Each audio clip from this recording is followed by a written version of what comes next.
Birds are known for their myriad of fascinating behaviors. Flight, bathing, mating displays,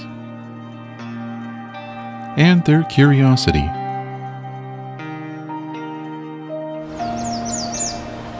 For me, though, the most compelling behavior is birdsong. Birds use it to communicate and to establish territories, and we can use it to relax, connect with nature, and to understand. Even if we cannot see a bird, if we can hear it, we can identify it. Join me as we explore the bird songs of Beverly Swamp in Flamborough, Ontario, Canada during the summer solstice of 2024.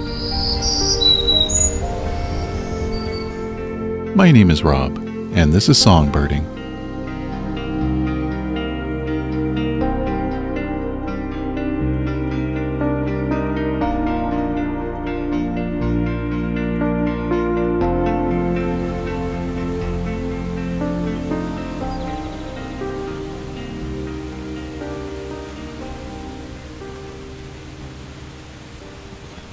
Alright, so we're at the Lafarge Trail 8th concession. Hamilton, Ontario. Well, Flamborough, Ontario, which is part of Hamilton.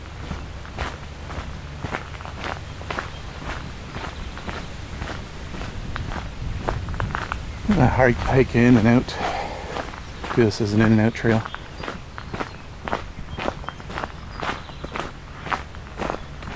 Let's see what birds we have singing.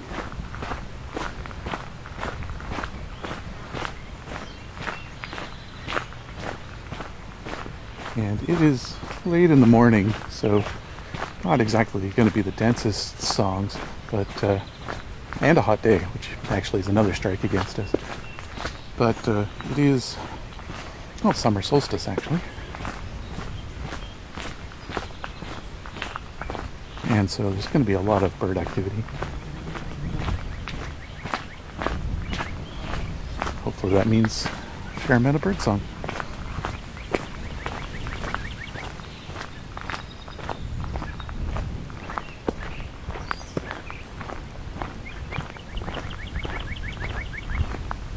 Already got northern cardinal singing. Some song sparrows.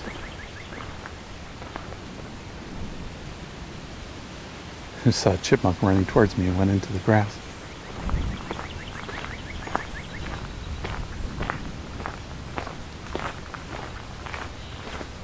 So I am using this recorder, H6 Essential from Zoom, as my primary recorder here.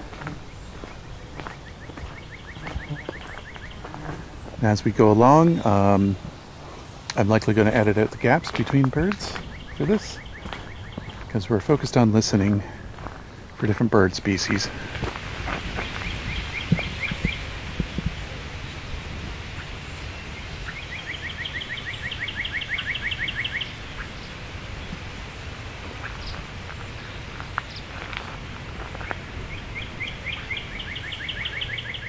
Not super close, but there's a northern cardinal singing over there. There's a little chup chup sounds here of the gray catbird. It's a little chup chup sound.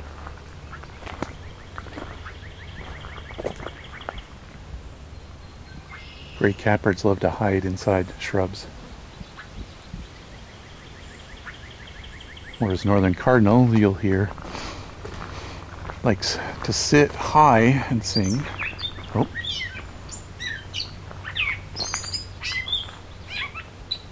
Now it's time for the catbird to sing.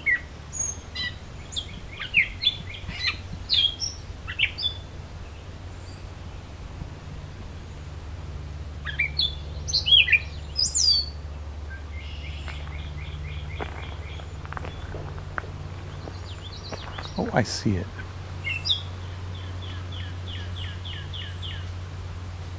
Now you won't be able to see it because the camera has a lower angle view than my eyes, of course.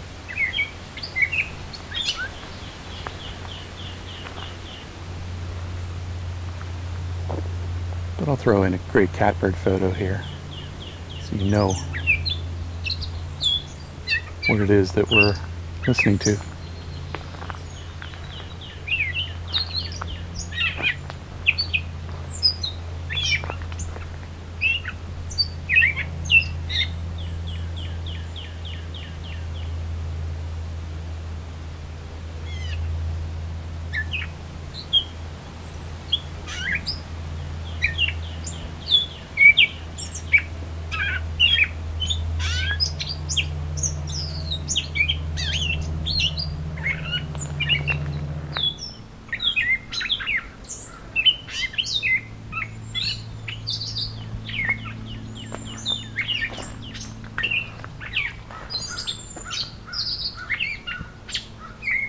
Hearing a crow just behind me. American crow.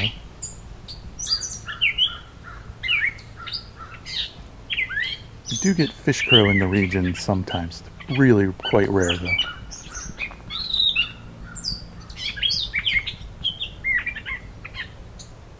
Oh, having some barn swallows fly over.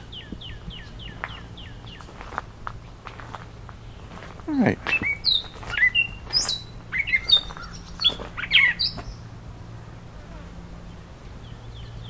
You might get to see the catbird there. He just flew right into center and off. So, part of what I find interesting about doing a video version of Songbirding from time to time is that you can kind of see the habitats I'm in visually. Now, I can once in a while maybe pull out the camera and take a photo live, but I think right now, like, that's going to be hard to do while I'm holding the recorder. I'll need a crew if I'm really going to do it right. But I like this idea that I can demonstrate, for example, this catbird is in its typical habitat, just really shrubby, difficult to see the bird while it's singing. That's a clue that you've got a catbird that might be singing, is that it just loves to hide like this. Whereas this northern cardinal we're hearing still, it's going to be high up and just out in the open. It's not going to try to hide. It's just going to go higher up. Oh, that catbird just went after a moth or butterfly or something. Yeah, the butterfly or whatever it was got away.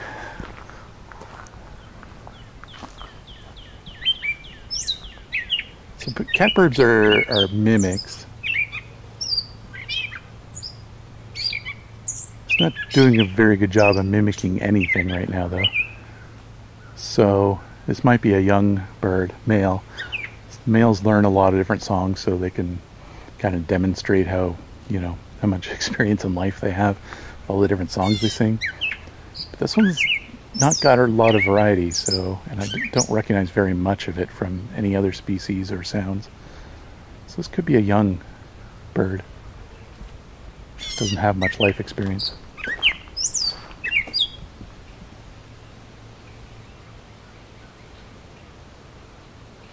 Alright. There's a yellow warbler just saying up ahead here. I saw it just fly over as we were looking at the catbird. Okay, yellow warbler was on the electrical wire here. It just flew down. Hopefully that means we get a chance to hear it some more. It wasn't just a one-off song.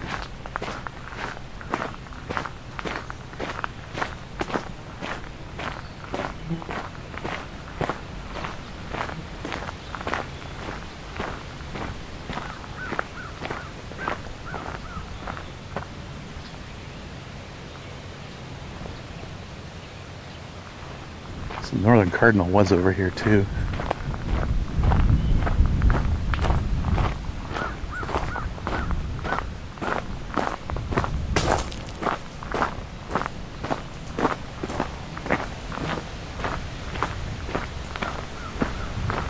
Going downhill here.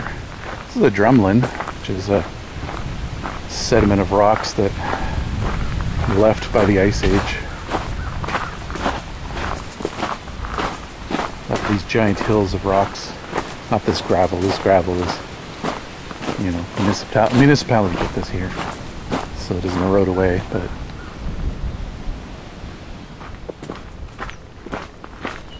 oh, got some birds on a wire here. I don't have my binoculars because I still haven't sorted out how to wear them with the action cam because it's on my chest, so the binoculars can't be. I've got a side pack and a fanny pack for all my other equipment, so kind of running out of places to put binoculars.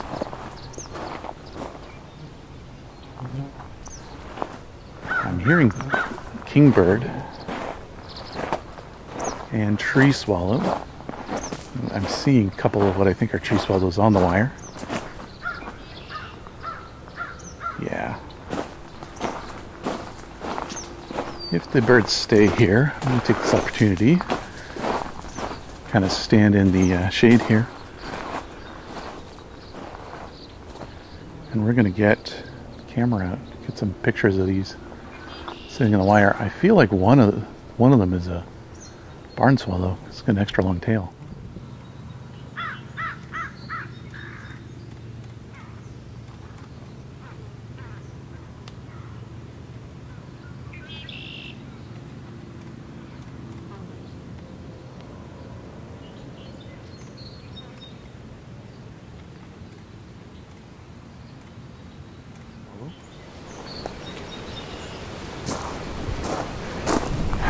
Trying to keep flies away from the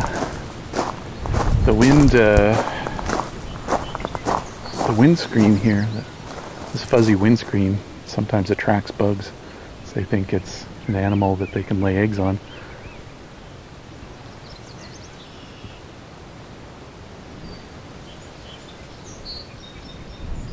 I forgot to do my trick of putting some bug spray on it. Oh, what do we got up here?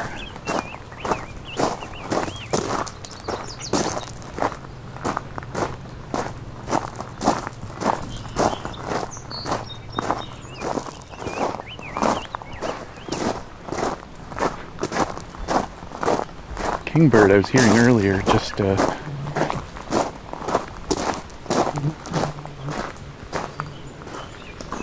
kingbird I was hearing earlier just landed on this wire up here and then left before I could get a picture.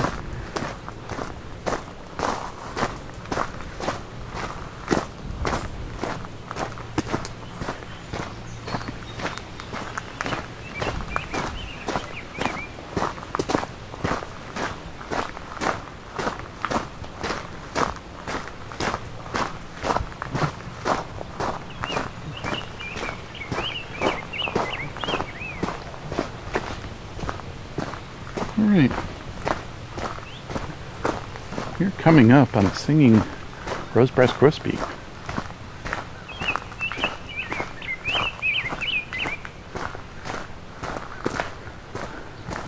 This is like the Cardinal where it doesn't mind being exposed, but sometimes it does hide in the foliage a bit.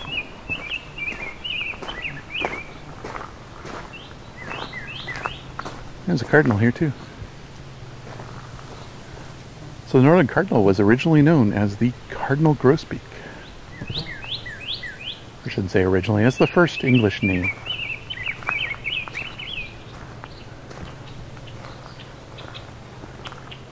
Or at least the last English name before northern cardinal.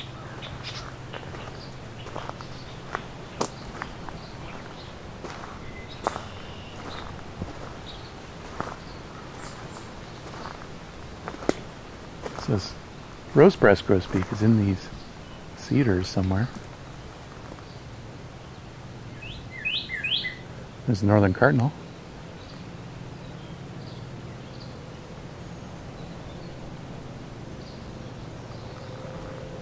I don't know if the Grosbeak stopped singing because I'm here.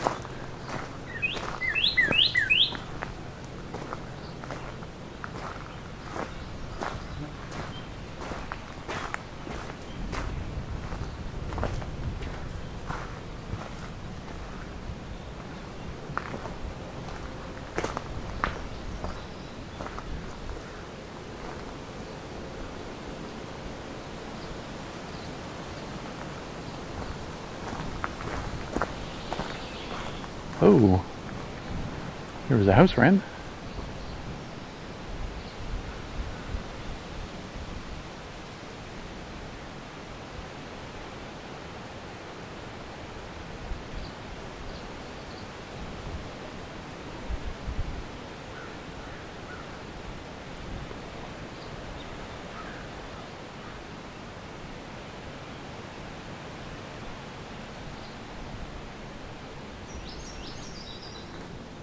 And Indigo Bunting, very short Indigo Bunting song.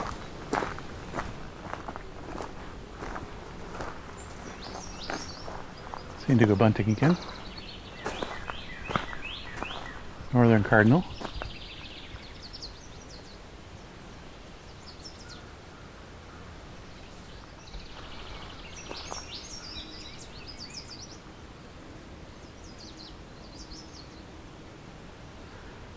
I think we have an American redstart singing here too. I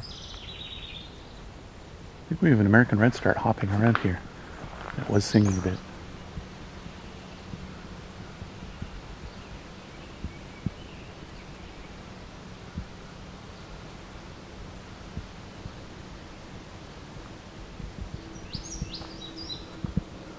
It's the Indigo Bunting.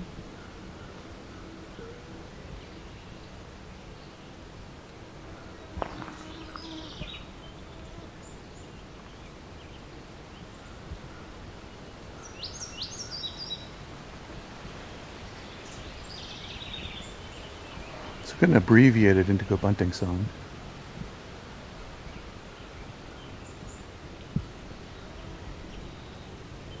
I'm guessing the reason is it doesn't have much competition here. So I'm not hearing any other Indigo Buntings. So it's not putting the full effort into a lengthy song.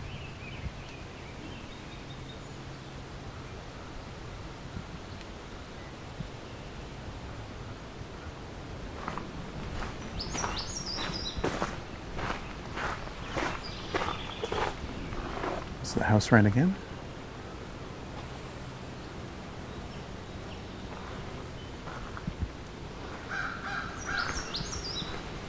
American crow.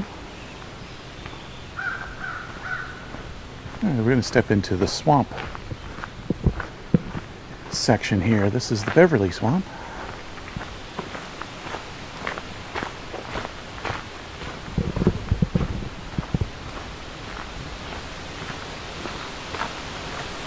This is quite a large swamp. I think it would be in the thousands of acres in size. This is just a small section of it we're going to pass through.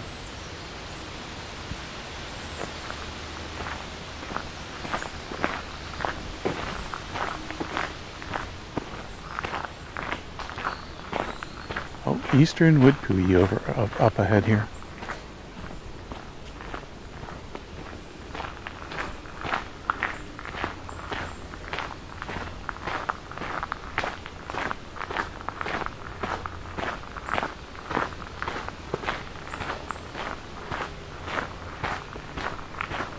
So when I was here the other day, there was barely any insects, and today it's a little different.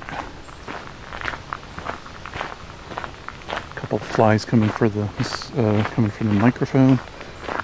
A handful of mosquitoes coming for me, but not very many. Certainly had much worse here before.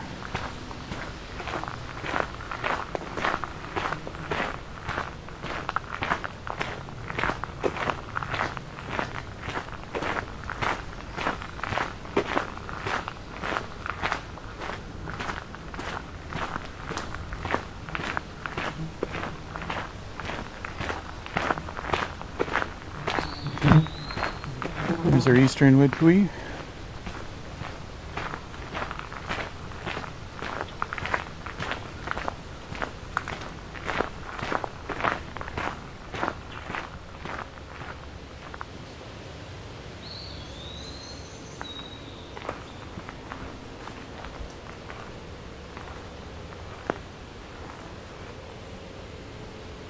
So this is a pretty typical habitat for eastern Wood-Pewee, or Wood-Pewee, however you want to pronounce it.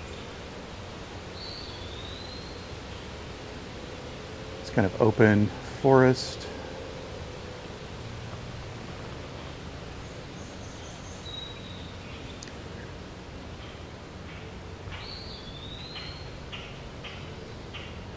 It's this forested area, in this case a swamp, but they don't mind swamp versus forest. In this case, what I mean by swamp is a flooded forest.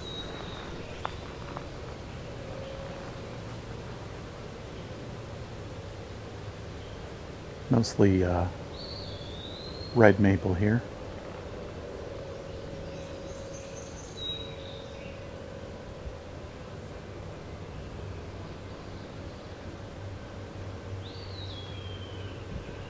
I'm getting some wicka wicka wicka calls over here. That's a woodpecker. Not sure if it's a northern flicker or a hairy woodpecker. Could be either.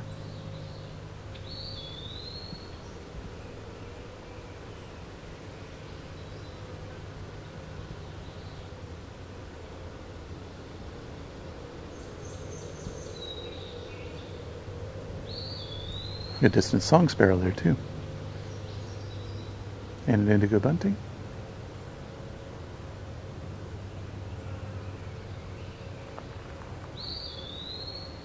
As you can hear, the eastern Wood-Pewee song just carries in the understory.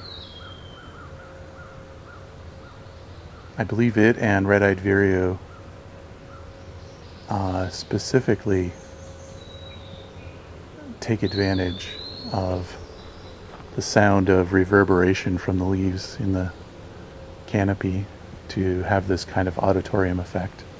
That when they sing, you hear this echo as if you're in an auditorium. Or maybe reverberation's a better term than echo.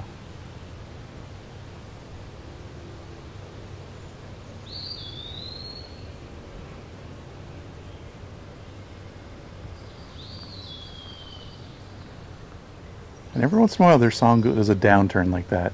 It's usually pew like that, but then sometimes it's pew like that.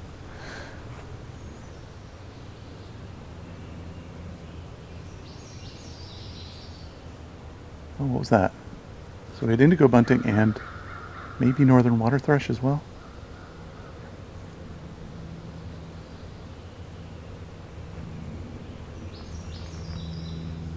The indigo bunting, not northern crow, it's the American crow.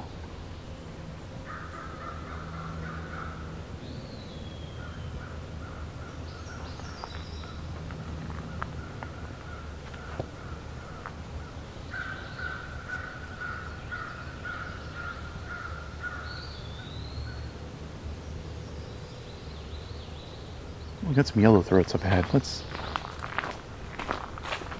Yeah, I hear a northern waterthrush as well.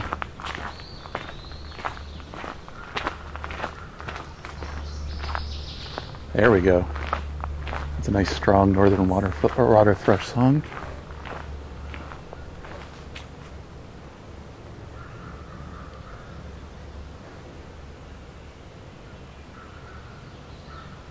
This is their typical habitat. Funny enough, they're not a thrush. They're a warbler. It's called waterthrush because they like to be in the flooded forest, the swamp, so in water. They look like a thrush, but they're actually a warbler.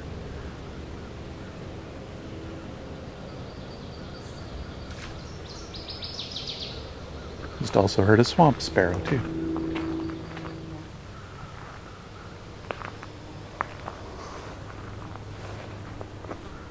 So also right here we have the tall meadow rue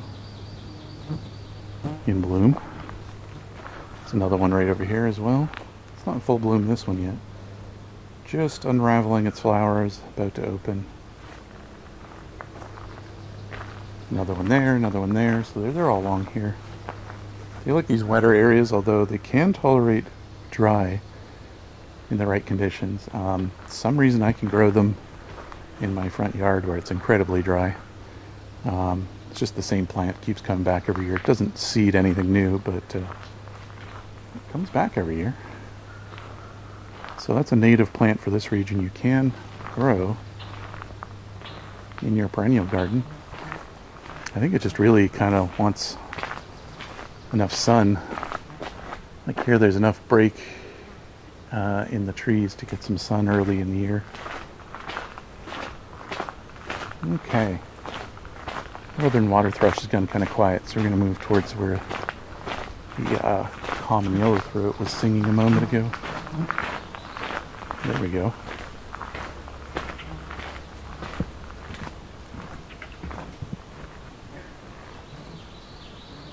The blue flag iris down there.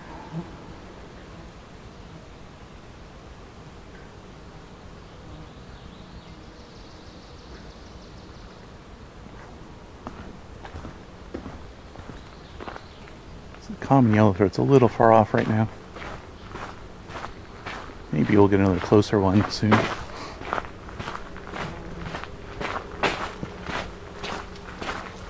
Oh, what was that?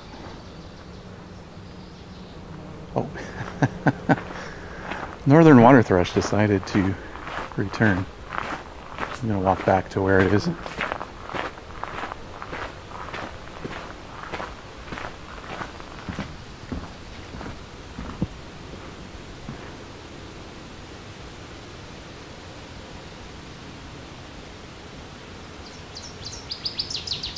There we go.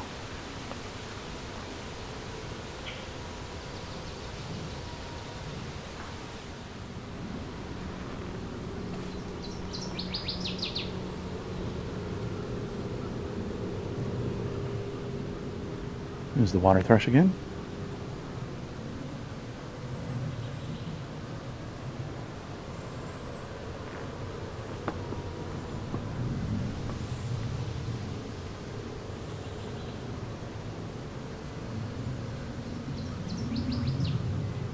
A little quiet song from it.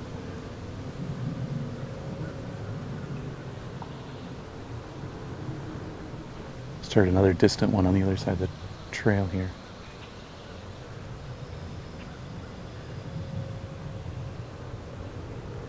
All right.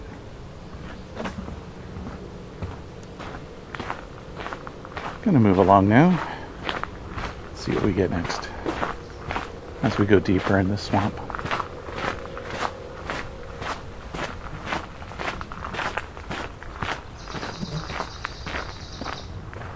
Swamp sparrow. Surprise, surprise, it's in the swamp.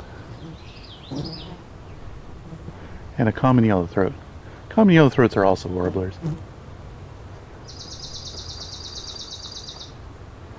So swamp sparrow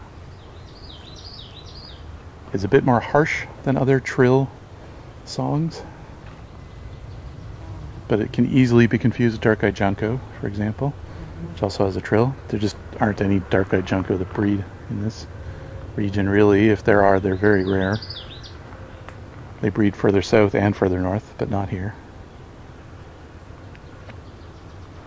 Or if they are, it's just I haven't come across them yet.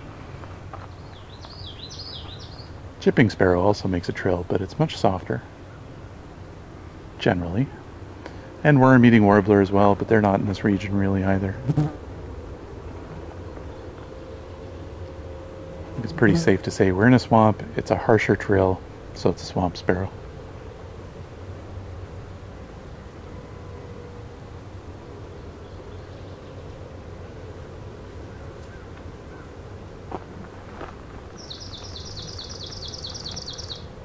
So the bird either moved, or there's two. There's two swamp sparrows.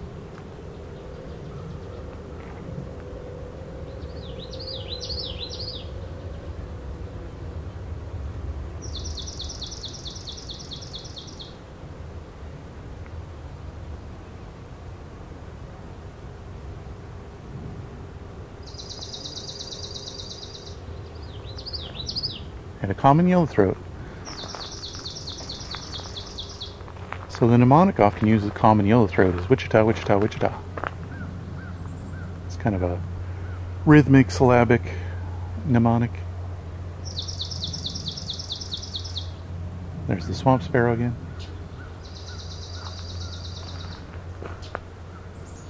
But you could also, I sometimes use Yellowthroat, Yellowthroat, Yellowthroat for their song, because the same number of syllables and it's their name. It's not always exact, it's just an approximation. Like any mnemonic for birds.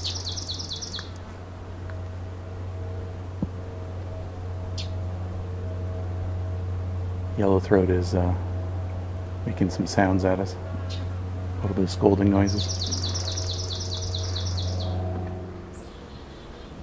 Oh. A black-capped chickadee on the other side here.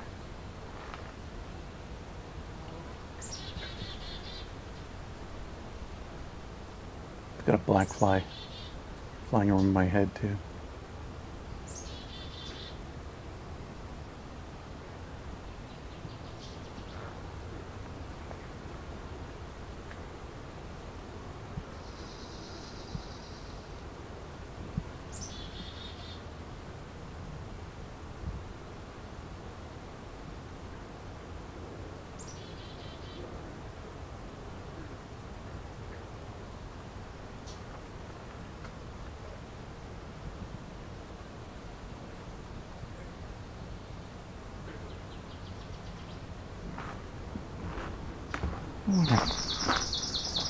Oh wow, that was loud.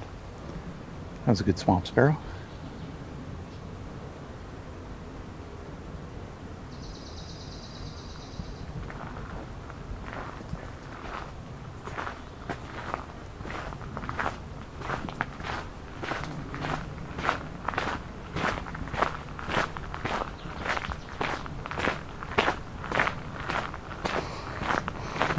So while I was standing there, I heard two things coming up.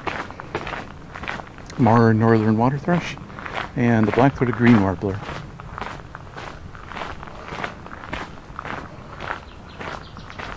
This is the first year I've encountered black-throated green warbler in this location. They're not very common at all to breed in Flamborough, so this must be a really good year for them, because they're usually much further north or much further south. Southern Ontario usually doesn't have the right conditions.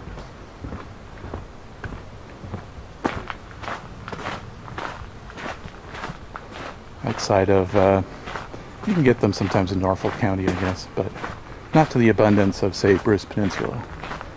You go there and they are just absolutely abundant as anything. Doesn't matter where you go, there's tons of them.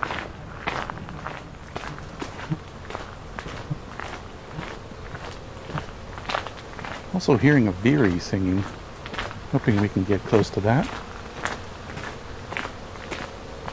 Somebody just flew over our heads and into the woods here.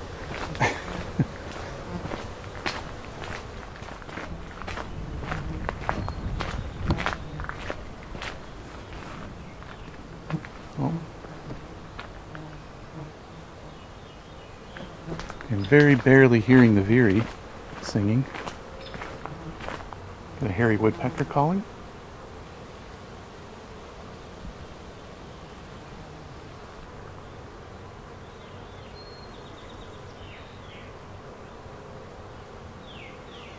Oh.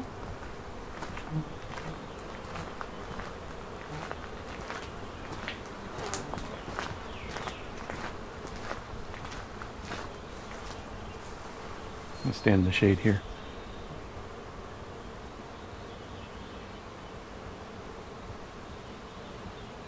Yeah, the Veeries are singing, but they are a little distant. I might be able to get closer down here. Sounds like we might be able to get some surround sound of them. Potentially. They're not the loudest of songs.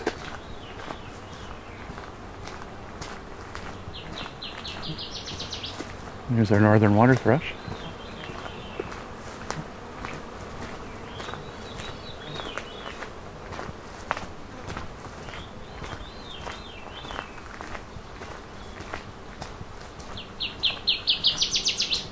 That one's loud. There we go, Veery. That's a type of thrush. So you could also call it the Veery thrush.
So it always sounds like the Veery song is descending, kind of spiraling downwards, I find. Wee wee wee wee wee, kind of like that.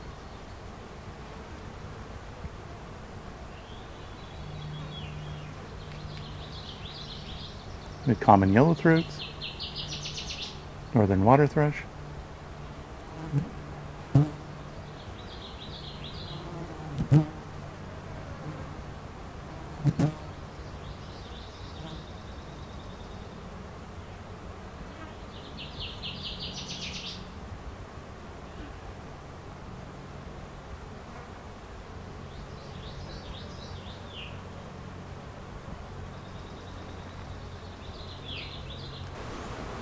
The Veerys have gone. Oh, thought they went quiet, but there's a little call. Veery call.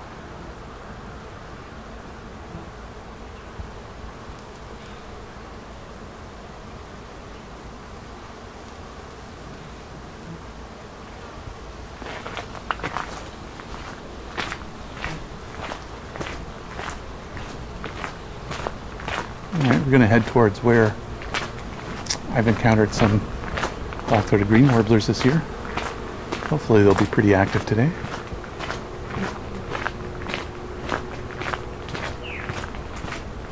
Another Veery from the Veery.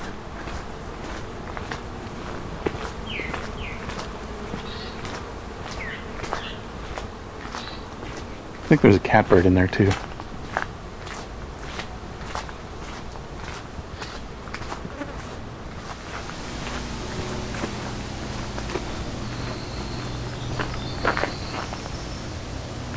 Here we go, we got a winter wren song.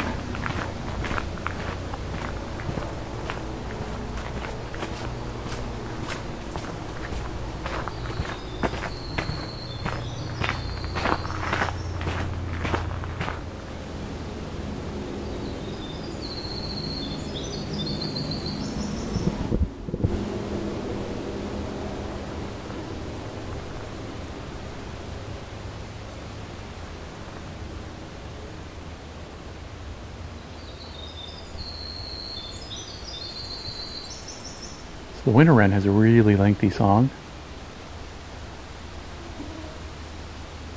They're a tiny bird and very loud.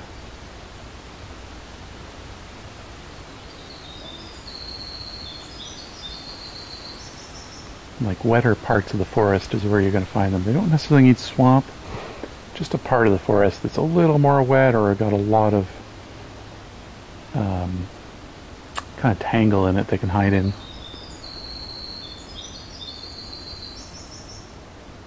Like a knockdown tree with a lot of branches making for a little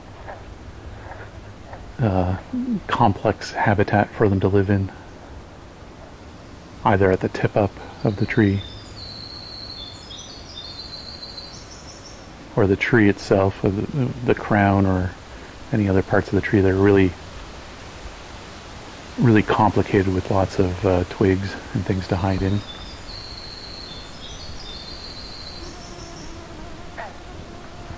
A green frog as well.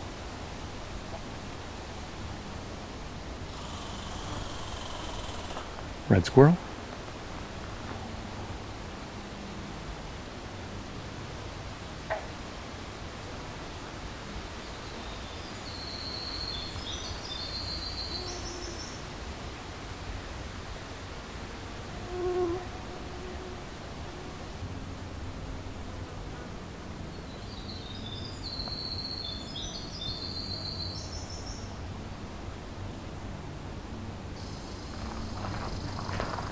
Another red squirrel.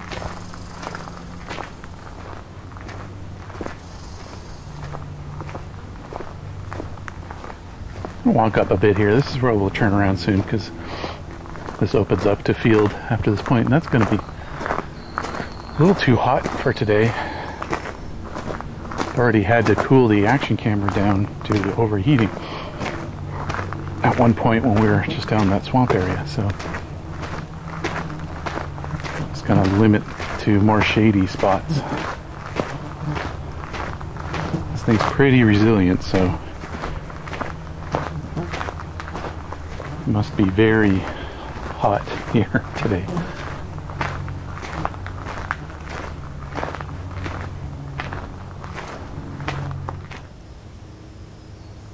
Starting to hear some black-throated green warblers.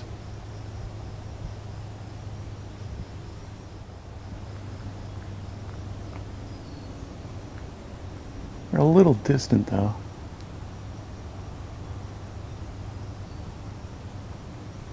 I can hear two of them.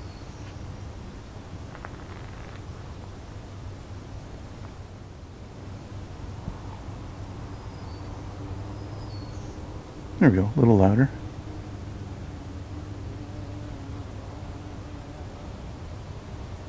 Oh, I'm getting a nice cool breeze.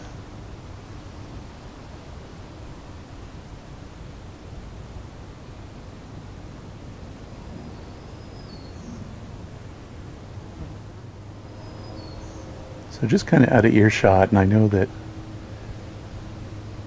it's probably just as audible, some lawnmower or some farm equipment in the distance too that you're hearing. So I've recorded a soundscape of them the other day in this exact location.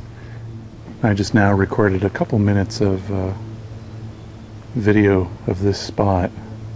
So why don't we take a listen to that recording. This was with a different kind of recorder, so it'll be a little more immersive than this one, because it'll be omnidirectional microphones. So before this airplane gets too loud, enjoy that for the next little bit.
Alright, I'm just on my way back.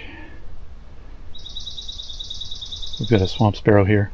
I've got the camera on a stick now, partly because it's something I can't do in the podcast very often, to show something I have on the trail. We've got a leopard frog right here. Let's see how close they let us get.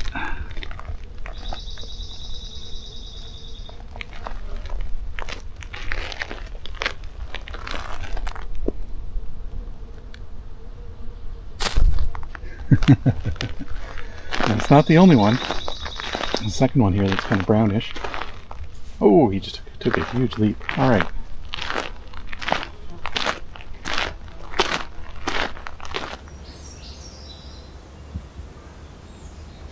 It's back on the south side of the swamp here.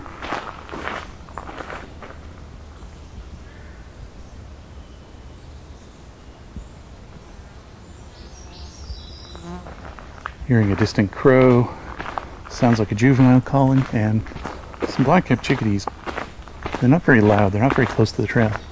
But up ahead it sounds like we got Indigo Bunting.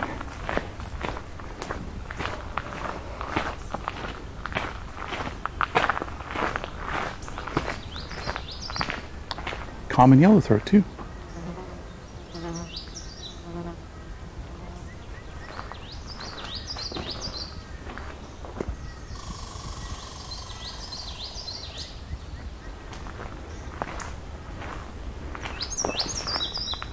That's Indigo Bunting, common Yellowthroat,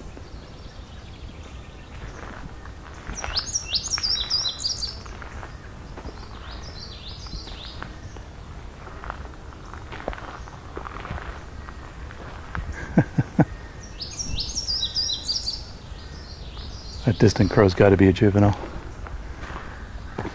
It's just constantly whining.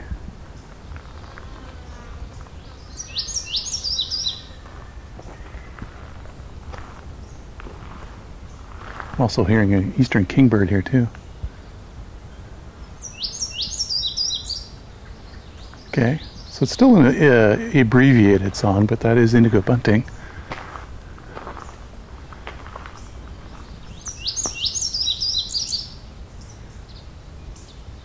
They do that near the end of the year, which it isn't right now, so I assume it's also something that's done when they don't feel terribly threatened in their territory, because there really isn't any other Indigo Bunting singing right now. So no competition.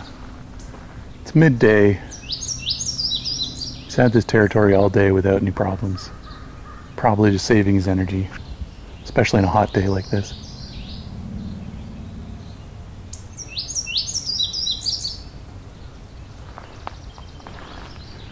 The mnemonic we often use is fire, fire, where, here, here, put it out, put it out. So it's usually a bit longer. But the idea behind that mnemonic is that you're hearing these phrases repeated. So fire, fire, where. Each word in that case is repeated once. So there's the fire, fire, where. That's one way to learn the Indigo Bunting song, is to notice that pattern. These are never perfect. It's always going to be exceptions.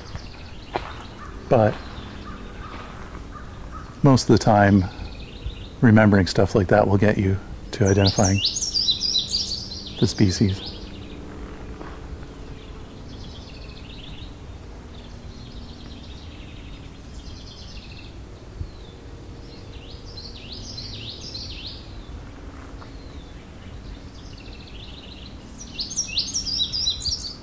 So also in the background we have a house wren and a common yellowthroat. Common yellowthroat is that Wichita, which I also sometimes call yellowthroat.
There's the house wren again. We got a not so happy chipmunk up here.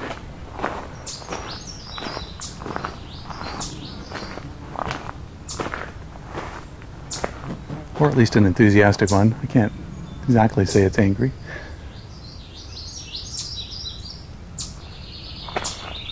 This is the house wren.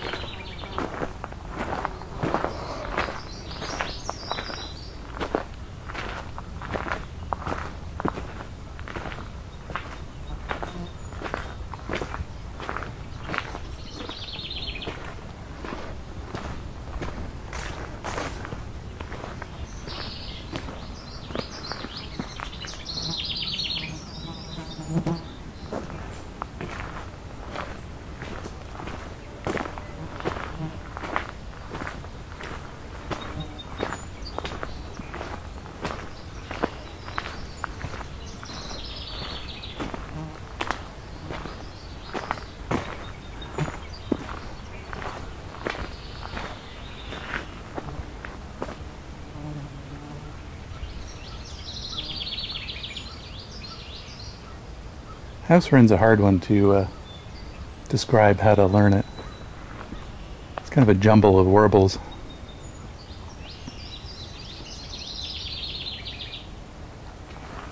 If you already know, like, warbling vireo, you could learn it from kind of a relative angle, that it's kind of much faster and erratic version of the warbling vireo song, and would generally be coming from lower from the ground. House wrens tend to sing fairly low to the ground, like most wrens.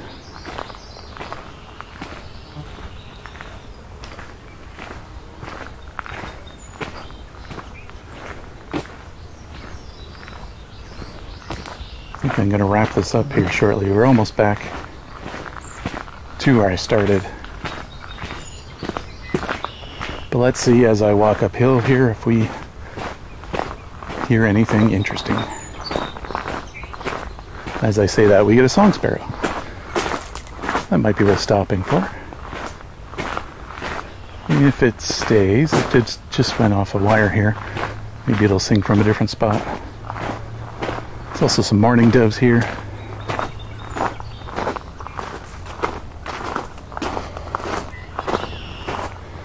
Funny, it's so hot I can smell the raspberries here. They're like baking in the sun.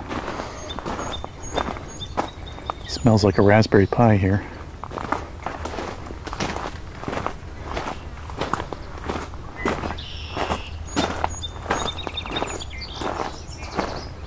I don't think they're even ripe yet.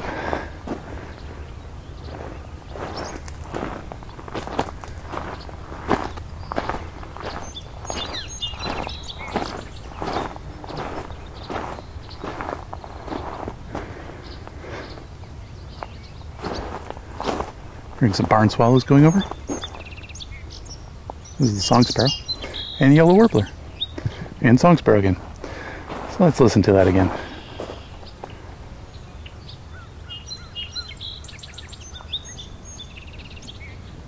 So it's two different song sparrows.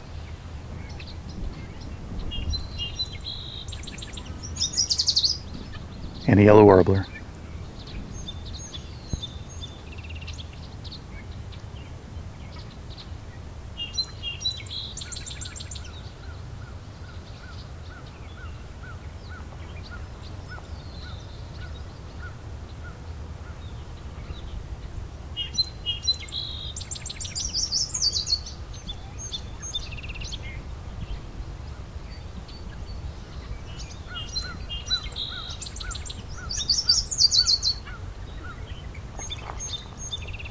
Oh, mourning dove just came in.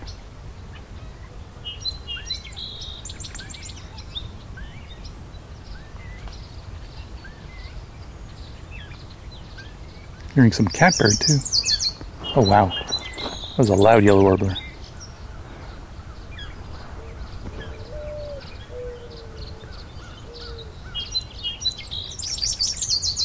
That's the song of the mourning dove.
What's the mourning dove again?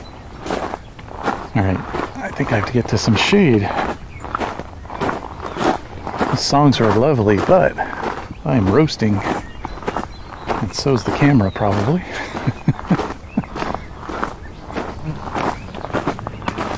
I'm gonna at least walk up to that shade there. See if it's enough.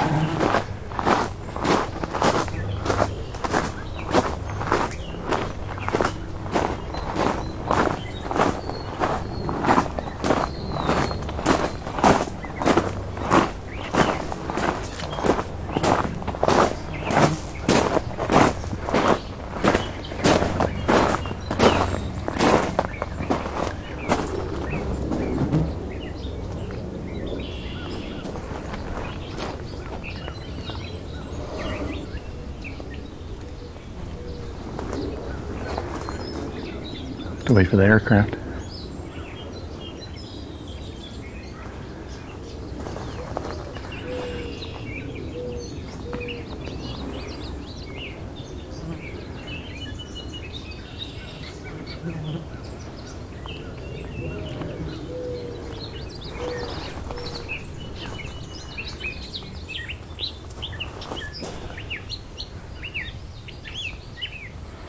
All right, so we're in the shade. Some mourning dove nearby, but there's a catbird singing here too. And a song sparrow. And we can hear some, what I think are cedar waxwings. Very high-pitched bird. May not be audible to some people.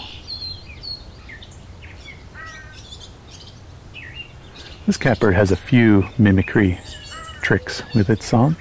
So let's listen in and see how many species it sings.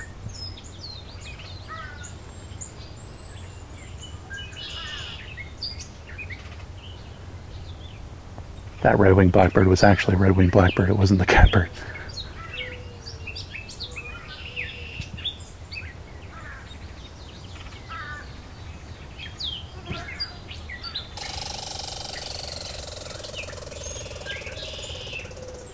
Red squirrel.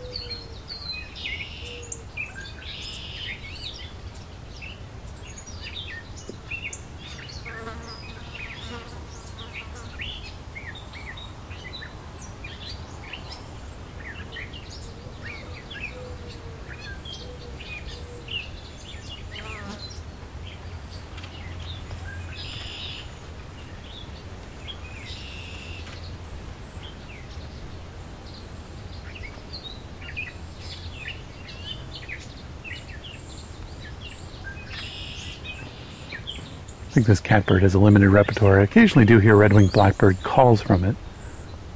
And a little bit of swallow calls.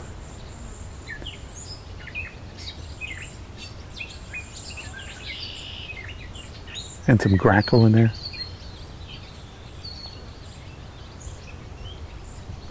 Ooh, barn swallow singing.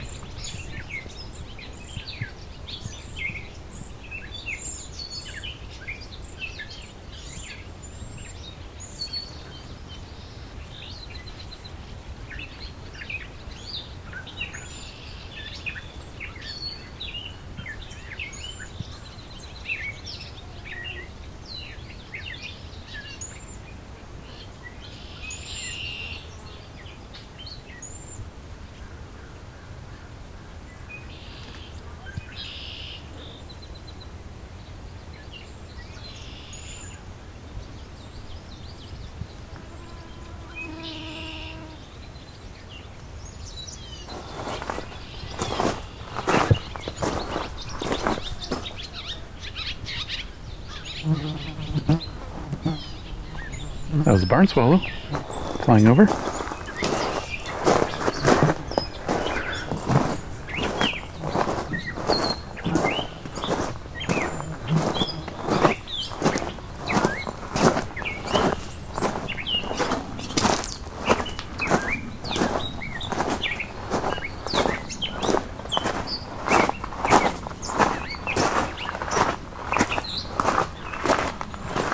Northern Cardinal just flew out from the side of the trail across.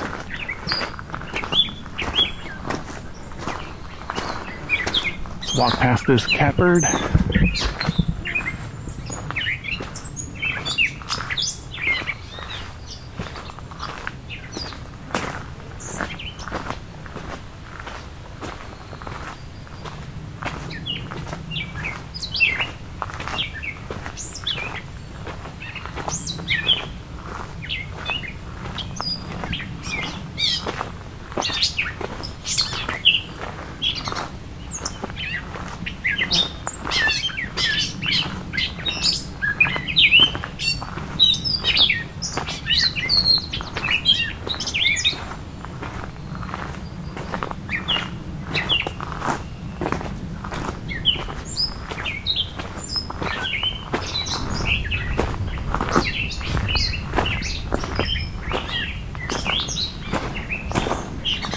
Two catbirds.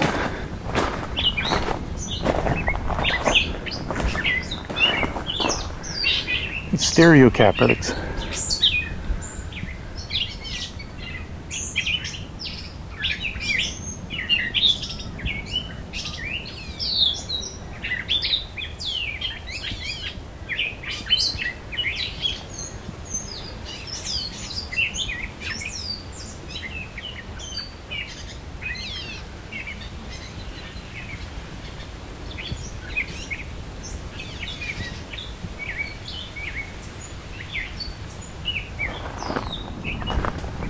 Right.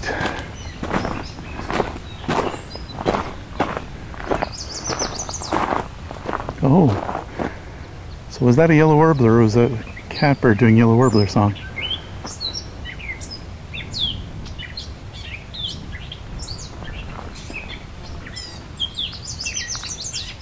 Yeah, that was a yellow warbler. It's also here. There was one earlier here, so it's no surprise. Take a look at the landscape here from the top of this drumlin. This looks over the Beverly Swamp. Big old cornfield right here.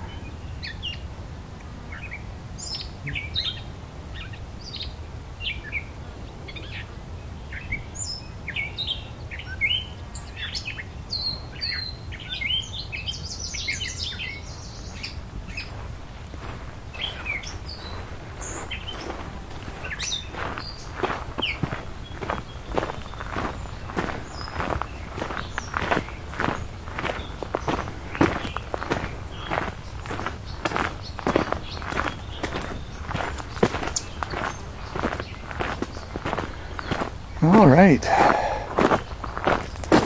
So if you enjoyed this, let me know in the comments what you liked, what you didn't like. Is this too long? Should it be broken into parts? Songbirding Podcast, I usually break a hike like this into, I'd say probably 3 parts of 20 minutes each. I'm not sure what the final length of this video will be, but I suspect around an hour. Could be way off though. Unlike my hiking videos, this should be edited down. If you like long-form hiking videos, just to focus on nature in general, not just birds, go check out At Nature's Pace, which is my other video series here on YouTube right now. And if you liked what you're hearing here, go find the Songbirding Podcast. Should be on all the podcast networks. And I look forward to hearing any suggestions and feedback. So I hope you enjoyed this, and I look forward to doing more of these.